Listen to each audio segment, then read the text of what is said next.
Assalamualaikum warahmatullahi wabarakatuh. Alhamdulillahirabbil alamin. Wa bihi nasta'inu ala umurid dunya waddin. Wa sallallahu wasallam ala sayyidina Muhammadin khatamin nabiyyin wa alihi wa sahbihi ajmain. Wala haula wala quwwata illa billahil aliyyil azim. Amma ba'du. Alhamdulillah urang ayeuna ngawitan ngahanca ngaos kitab Tijan. Kamari beres ngahanca kitab Fathul Izar, ta ayeuna lajeng kana kitab Tijan Ad-Darori nya. Anu mana ieu kitab Tijan teh dikarang atawa ditaklif ku Syekh Ibrahim Al-Bajuri. Bitauhidi dina nerangkeun masalah ilmu tauhid.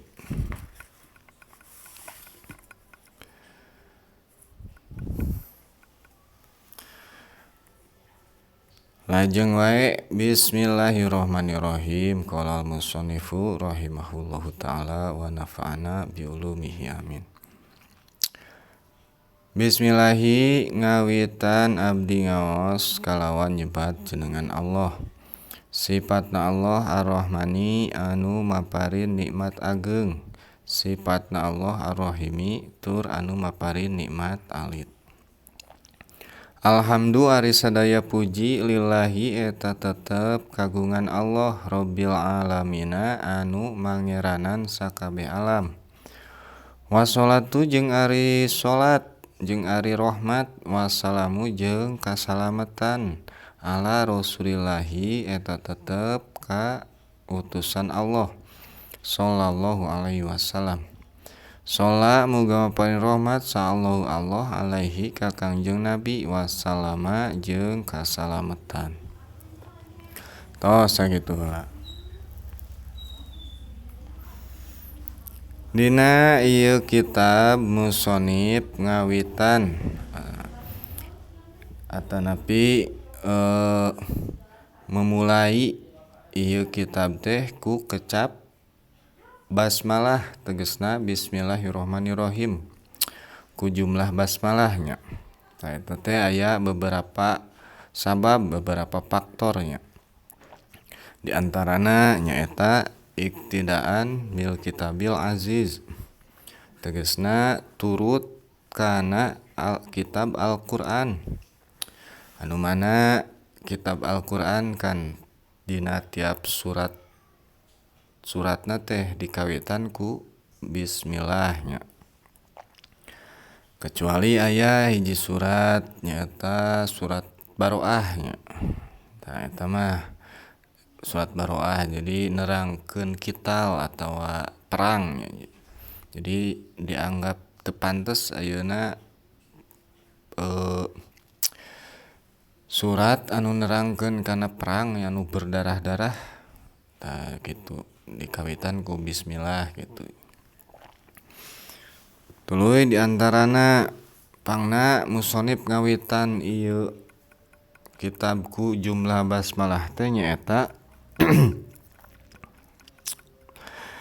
karna wa amalan bi khobarin kullu amrin dzibalin la yubda'u bi fihi bi bismillahirrahmanirrahim fa huwa abtar au ajzam au aqta. Artina sakur-sakur perkara anu ngabogaan atawa anu mengandung unsur kebaikan anu upama henteu dikawitan ku basmalah teh maka dihukuman saperti hewan anu potong leungeunna atawa saperti hewan anu potong buntutna atawa saperti hewan anu eueuh ramoan gitu. Dina pada eta hewan teh henteu sampurna. Tegasna dina pada ieu kealusan teh henteu aya atawa saeutik kabarokahanana gitu. Gitu. Jadi setiap pagawean anu mengandung kebaikan teh diusahakeun Jadi diusahakeun kudu dikawitan ku bismillah supaya aya dina kabarokahan, ditambah-tambah barokah gitu keur urang sadayana gitu eta teh.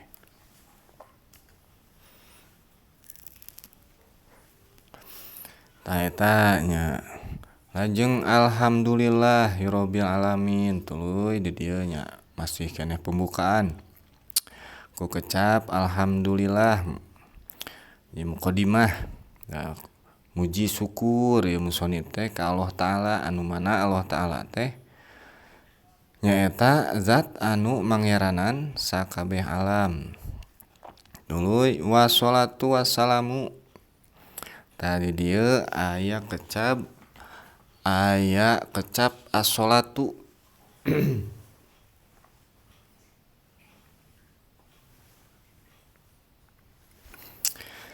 Tah perlu kauninga ku urang sadayana lapad as-sholatu teh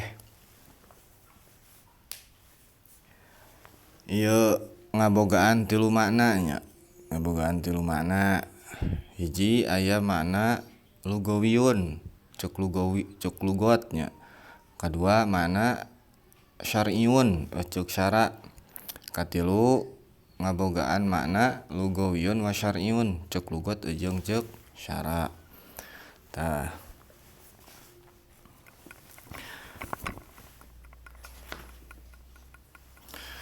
buktina saupama lapad salat dinisbatkeun ka Allah Ta'ala tah eta teh jadi maknana teh lamun dinisbatkeun ka Allah Ta'ala bimakna rahmat. Lamun dinisbatkeun ka para malaikat eta teh maknana teh bimakna istighfar.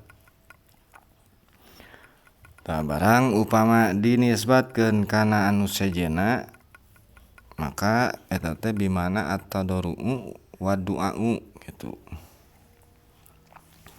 Cek tadi makna cek lugotna teh nyaeta salat makna cek lugot teh nyaeta ad-du'a'u bi khairin.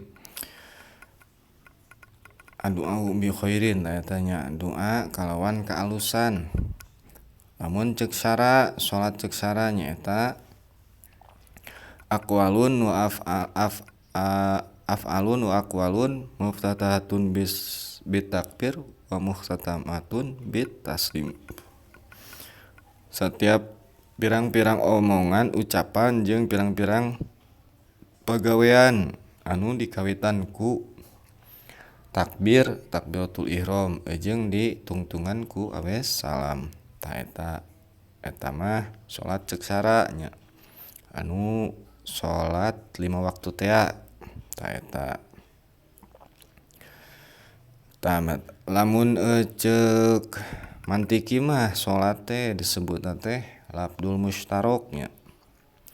Hiji lapad anu ngabogaan makna loba gitu. Tah eta hiji lapad ieu kan as-sholatu lapadna ngan hiji tapi maknana teh loba gitu nya. Tergantung siakul kalamna gitu. Tah ieu mah kan wassalatu wassalamu tah berarti nuduhkeunana ieu lapad salat teh berarti cek tadi ieu diisnadkeun atau dinisbatkeun ka Allah Ta'ala gitu nya. Berarti maknana teh rahmat lain salat anu 5 waktu teh geuningan tah kitu. Wassalamu jeung kasalametan ala Rasulillahi sallallahu alaihi wasallam. Tah rahmat jeung kasalametan teh eta muga-muga dikucurkeun dicurah limpahkeun satutuluyna gitu ka Rasulullah sallallahu alaihi wasallam Kangjeng Nabi urang sadayana nyatana habibana wa nabiyana Muhammad sallallahu alaihi wasallam. Tah kitu eta teh hadirin wal hadirat. Sangu sababoko biaku kolot. Wallahu a'lam bishawab.